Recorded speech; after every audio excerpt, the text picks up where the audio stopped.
Welcome to Deloitte's TMT predictions for 2024. The TMT predictions report provides an outlook on technology, media, and telecommunications trends that may disrupt and transform the business and consumer ecosystems worldwide. This year's report includes 19 predictions across 4 categories: generative AI, sustainability, media, entertainment and sport, and telecoms and technology. This episode was recorded live at the presentation of the 2024 report held at Deloitte's Johannesburg office. We start with Paul Lee and Ben Stanton, both part of the report's research team leadership, who kicked off the conversation from London via Zoom. The first 4 predictions will focus on AI, and these are 4 disparate but all interlinked themes. And with every technology, our underlying question is, will it monetize? And if so, how? And what we're seeing a lot more now is a discussion on what are the costs and who might pay for it. Consumers are used to not paying for content. So if you think about enterprises, they're used to paying for software, for content. So we'd expect it initially, a lot of the sort of the responsibility for monetization will fall on enterprises. We looked at all the 50 largest enterprise software companies, and not surprisingly, all of them have a generative AI layer. And not being associated with a generative AI at the moment probably has an impact on valuations. What's our expectation in terms of what people are willing to pay for this? And our forecast for this year is $10 billion, which is quite a round number. It's a very big number, and it's also not a very big number. I'll explain more of that shortly. Last year, the demand for generative AI semiconductors surged because of the overall interest in generative AI and the need for generative AI chips to be able to create foundation models. What we are forecasting for this year, which may be on the low side, is demand of about $50 billion. So $50 billion compares to that $10 billion. Now, you may wonder, is $50 billion good value or not? And it depends on monetization. If it's enterprises that are going to be the focus of monetization, what is it they're likely to do? If you think about a year ago, you started getting some cases of companies which were unwittingly uploading data sets which revealed confidential plans or product pipelines. And the view over the course of last year very quickly moved to, we need to create private models. And so blending foundation models and private enterprise data is a interesting or a powerful combination to have. A fourth area to consider is regulation. And regulation is really important as a signal to the market as to what you can and can't do. And until you've got like a embedded, steady set of regulation, I think this is going to hold the market back. You could also argue that it unlocks a market because you will have lots of companies out there which will be thinking, what do we do? What is going to be permissible? One thing which does happen with EU regulation is it tends to be exported. So if you think of data privacy, GDPR is EU regulation, and that's been the basis of data privacy regulation in other markets, such as India, parts of Latin America, some states in California. The EU AI Act is expected to be finalised such that the clock starts on the countdown to implementation in the second quarter of this year. So I'll hand over now to Ben, who will look at the next 2 themes. So I'm going to talk a bit about sustainability, and then I'm taking in the media section as well. So when you got out of bed this morning, I doubt many of you thought about things like germanium or gallium, but these are really strategically important elements, and they are definitely crossing our radar at Deloitte more and more. What we have seen in the last few years is a cascade of trade sanctions between some of the big nations of the world, particularly the US and China. And China's response to some of the US sanctions is that it's going to flex and is flexing its muscles in terms of what it will allow to be exported, but gallium in particular in short supply. The reason that matters is it's a really important element for the manufacture of semiconductors. So we've been through 3 or 4 years of volatility in supply of semiconductors. So it's really hard to forecast this stuff, especially when sanctions and regulations start impacting what happens. From next year, we also expect other elements, possibly lithium and cobalt, to come into short supply as well. So lithium and cobalt are really important for batteries. So if you think about things like electric cars in particular, those markets could be impacted too. What is the industry going to be able to do about it? One of the things we're advocating for is a build-up of emergency stockpiles and supplies of rare earth elements. The other thing the industry quite often points to is recycling. So can we gather these elements back from old smartphones or old car batteries? You can, but the reality of actually a lot of that recycling work is that it costs more money and consumes more energy to re-extract those elements from our old electronics than to mine them in the first place. So the next one is all about telcos, and this is more of a positive story. So we see a concerted effort for them to become much more sustainable, particularly this year. We think that about 12 million tons of CO2 can be saved this year if they perform certain actions. So those 4 actions are sunsetting 3G mobile networks, sunsetting copper termination broadband networks in favor of fiber networks. Those will have a big impact.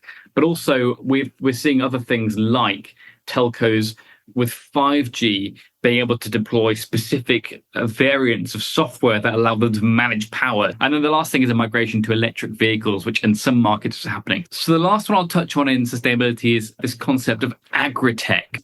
Agriculture really is a global major source of emissions. So it's 20% of our global emissions. And on top of that, we have all kinds of issues globally, which are making it more important to have efficient farms. So that might be wars and conflicts like Russia, Ukraine, which really impacts grain supplies. There is a need for farming to become more effective and efficient. And we're seeing investment in technology for agriculture, so what we call ag tech, as a solution for that. We think that's an $18 billion market globally this year. And there are several lenses you can look at it through. 2 of those lenses would be, think about growing crops. We have technologies like infrared mapping, drone-mounted cameras, AI-enabled machinery that helps farmers make kind of crop placement decisions better, monitor their crops better, and then the yield is better from what they plant. And then the other lens is the harvest phase. So actually, in lots of countries, that's where you see labor shortages. We're seeing remote grabbing bots that help with that. So loads of investment in this space. But what I would say is that this is mainly happening in large, well-funded, developed farms in developed countries. We do not see great solutions that exist for smaller, independent farmers at this stage. So I'll do 2 on media, entertainment and sports, 2 that we think are the most interesting and impactful. The first is on women's elite sports. No one has ever tried to size the amount of revenue that women's elite sports generates because it's really hard to do. But we think it's really important. So we think women's elite sports, elite football, elite basketball, and other sports is going to generate $1 billion in revenue. Our current measurement is about 3 times higher than it was 3 years ago. So it's a huge growth area. And we think that sizing this market is going to help investors and potential investors and even brand and sponsorship partners assess that as a real opportunity to invest and partner with women's athletes and women's sports teams as well. One other very quick point I'd make is you need to understand the scale of difference between women's and men's sports. So there is a chasm to close, but the positive news is the women's game is growing faster, we think. So one more from me, and then we'll hand back to Paul for telecom and tech. This is all about audio. So everything audio, podcast, audiobooks, streaming services, radio. We think that the global audio market is going to be $75 billion this year. So still in quite rude health, to be honest, but not. I don't think that health is distributed uniformly across all the forms we listen to music and words in. One thing we often hear is that podcasts are the disruptive format for audio, which is really taking the world by storm. And the reality is podcasts actually are a minuscule revenue generator compared to other forms of audio. So podcasts around the world, there's about 1.7 billion people that listen to them, but only generates about $3.5 billion. In contrast, audiobooks are only listened to by 270 million people, but the revenue is double what's coming from podcasts. Then if you think about music, you have streaming audio services. There's a bit of an identity crisis going on in that market. Spotify in particular has just raised prices last year for the first time in about 13 years. And there is this drive and need now to move towards profitability. Spotify has never posted a full year's profit in its entire history. So they've had quarterly profit, and now really the goal is to post a full year's profit. But the king of audio, and often overlooked, still is radio. And the beautiful thing about radio is its reach is massive. So it's going to be 4 billion people listening to radio this year, every month. And actually, even in developed markets like the US, what our colleagues there measure is that live radio has a better reach with people under 24 than live TV does. So that is a snapshot of the audio market. I'll hand back to Paul to talk about tech and telecoms. Thank you very much. We've got 3 themes that we'll talk around for telecom and technology.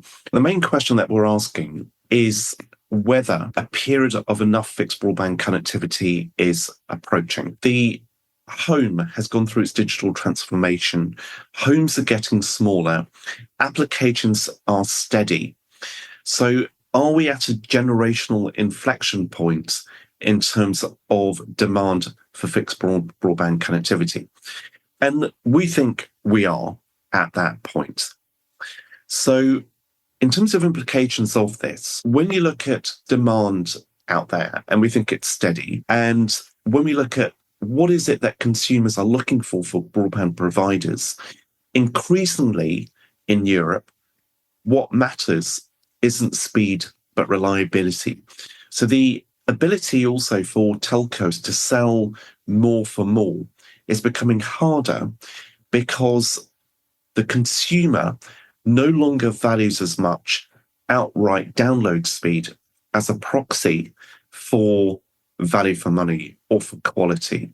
They're after reliability. And we expect that as a result of this, what you'll see is a shift in some of the long-term trends. One of the other questions we often get is, but isn't the bit rate for applications going to go up? And you could argue that to be able to deliver better quality, you need to keep on increasing the bit rate. And so certainly going from SD to HD and to 4K and then possibly to 8K, you would keep on increasing the bit rate. But actually what's happening is consumers can't really tell the difference between 4K and 8K. And in fact, a lot struggle to tell the difference between HD and 4K. You need to have a very big TV set and really good eyesight to be able to do that. And also what the applications providers such as Netflix are doing is compressing to make their content fit into a smaller space. Basically, they're trying to use less space in the network over time. And you multiply that by 500 million users, and it's a significant reduction potentially. Now, another topic we want to talk about. So if what the network operator is doing is varying, what are the opportunities for diversification? And one of the areas which we think is really interesting is around authentication.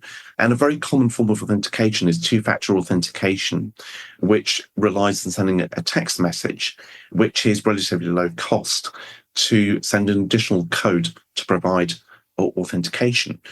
Now, when you add the cost of all those text messages up across the entire world, it's tens of billions, or actually trillions, of two-factor authentication messages and tens in billions, so $26 billion in network costs alone. So we probably need to do more authentication, but to make it cheaper. And one of the ways of doing that is by using the capability innate in most phones, which is biometric authentication via Face ID or using fingerprints to make that happen. The very last topic that we'll talk to is around satellite communication on the handset. And for that, I might rope in Ben because he knows this topic a lot better than I do. Yes, there's a special reason I've been brought in to talk to this one, and I'll reveal it in a second. So last year, when we delivered predictions to you, we had a prediction on LEO broadband satellites. This prediction's about direct-to-device connectivity. So for a while now, you've been able to buy satellite phones, but those phones don't look or operate like the smartphones that we know and love until very recently. So if you have a newer smartphone, flagship device, particularly from Apple, you may be aware of its emergency SOS via satellite feature. But in short, these new devices can send a set of pre-coded text messages in absolute emergencies through satellite to inform the emergency services that you need something. One of the challenges with it is that consumers didn't really want it, or it's the demand is really niche. So if you want it, you're a rare, unique specimen of a human.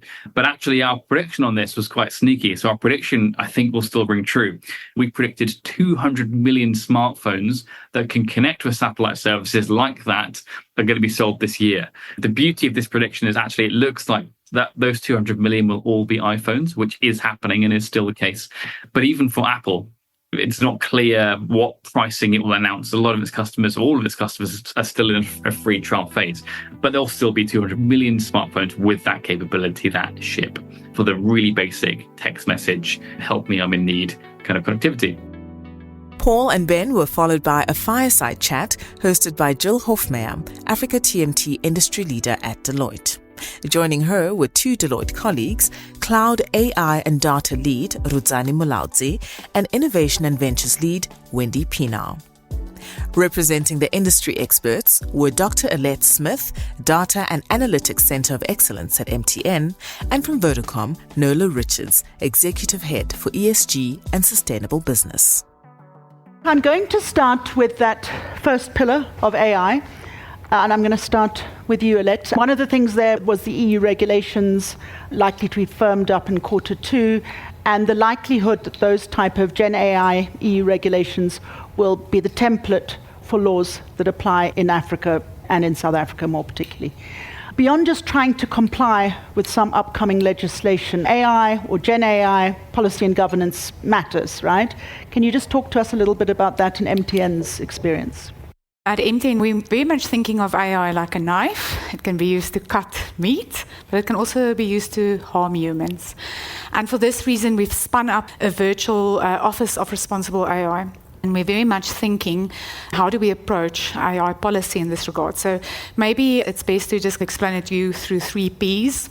So the first approach we're taking is P for pragmatic, is to really think, while we wait for regulation, surely there are certain building blocks that we can consider across the policy which relates to fairness, privacy and security, transparency, accountability, all of these lovely building blocks about being very responsible about our AI. The second P is, of course, partnership, is across our 19 markets to actually engage with government and say, you know what, you're busy thinking about this, you're busy writing on this.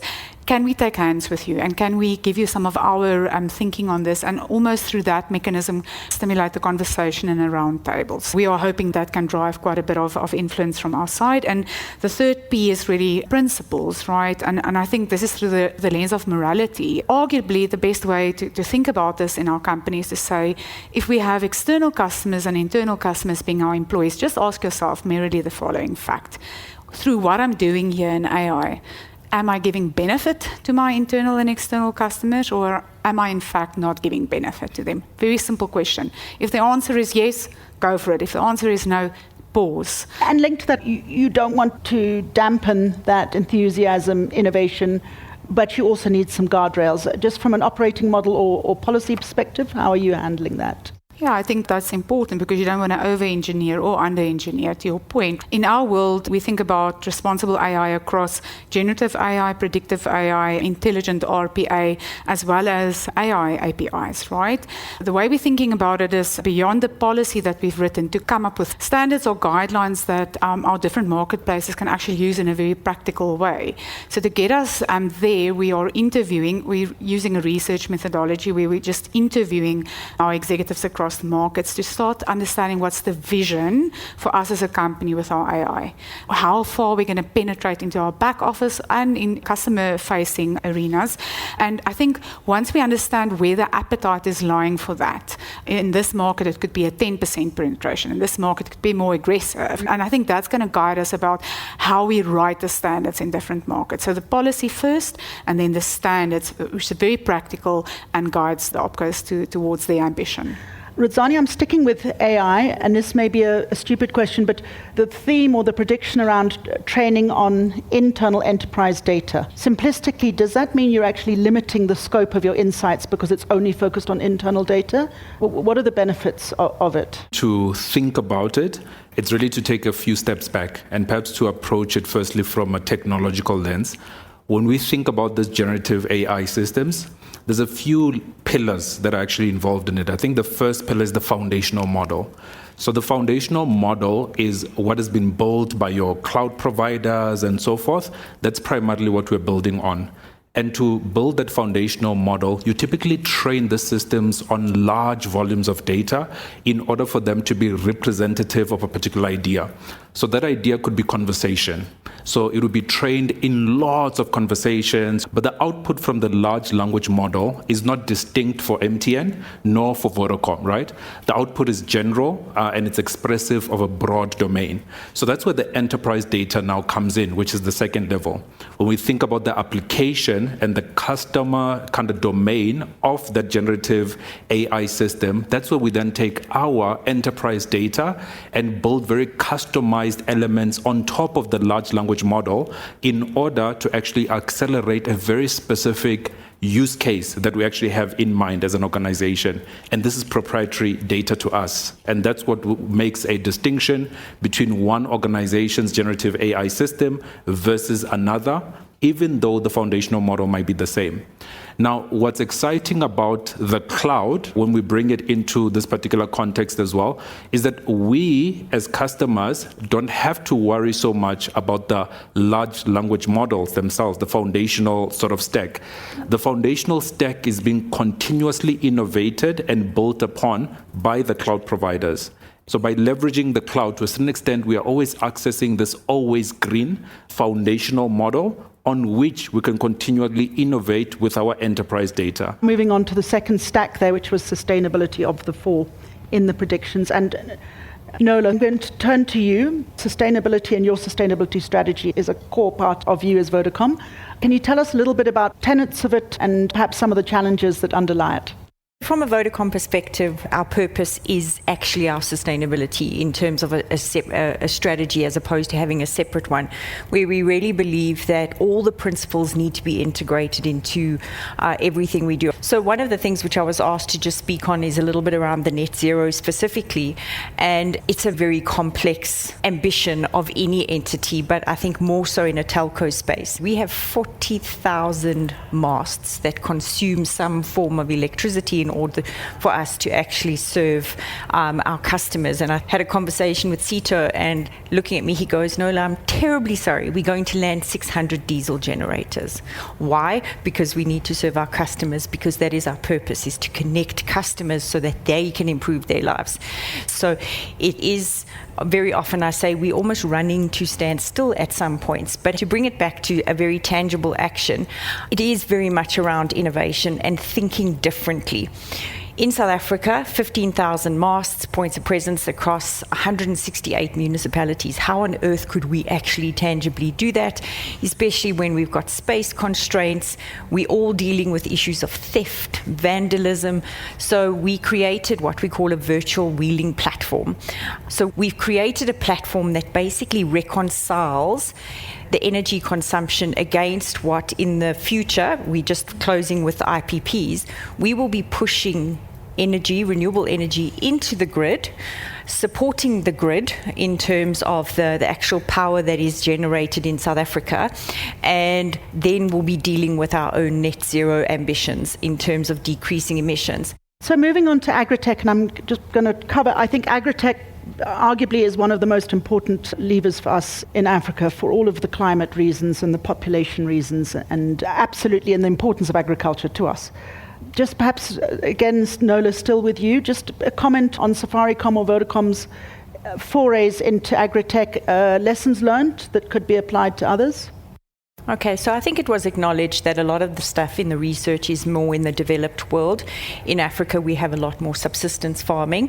But having said that, through Mezzanine, one of our subsidiaries, they've got both a commercial proposition as well as propositions that are more aimed at your smaller and your subsistence farmers. Very similarly to what you heard, precision farming. How do we actually make sure, and it started many years ago with GPS, just making sure the tractor went up and there was no wastage because we drove over there and then we had to come back. So some of the very simple stuff, but now really getting down to the precision, as you said, where literally they can go and survey crops, and rather than fertilizing the whole lot, using data, determining that actually it's just one area that would require a certain amount of fertilization.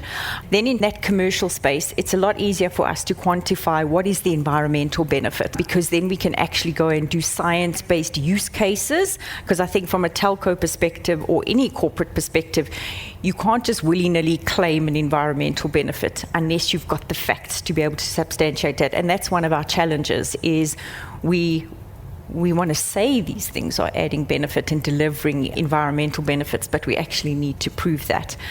Then in terms of the smallhold farmers, it is more of, a social play, to be quite frank, in terms of everything from using technology to distribute grants. So we've got some very large grant programs that are running in South Africa and in Kenya. We're working with government, being able to actually deliver on a smart device the person's grant. They then go to their local provider. That helps from a social perspective. They can actually manage their own subsistence farm, but there is an environmental benefit. There's no longer mass distribution of trucks driving around with fertilizers, and you are supporting the economy where those smallhold farmers are using. And Wendy, I think Nola's hit on, and Paul hit on that schism between global large farming production enabled and underpinned by agri-tech versus the smallholder farmer. Just lessons learned, what can we do and how do we make that work? I think there's a couple of things to keep in mind. One is around access. And we know for a lot of the smallholder farmers, if you're out in the rural areas, either your device isn't working, be it a feature phone, or you don't have data. So I think access is absolutely key. And the second thing to keep in mind is very much thinking about the role of the corporate. So though we sit here, perhaps a lot of us as telco participants, what is the role of each of the corporates within the ecosystem? And a lot of the work that we've been focusing on is to say it's not just around the connectivity and what Safaricom's done and others have done. It's around working capital, it's around insurance, it's around understanding what are the things that you can do to increase yield. And I think for the smallholder farmer, it's a mixture of all of those. And what I loved about the discussion we had earlier about satellite phones is that what came to mind when I heard that is I felt like saying, is it a problem worth solving? And when we previously went into the smallholder community, we thought we could use satellite imagery to help the smallholder farmer to really do a lot more with their garden, as it's called in a lot of the African countries.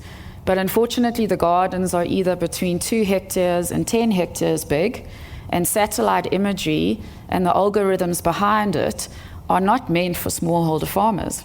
And so what was happening is we went in there all bravely saying, we can provide you with amazing data, we can help you with precision farming because we've got these great satellite images of your farm.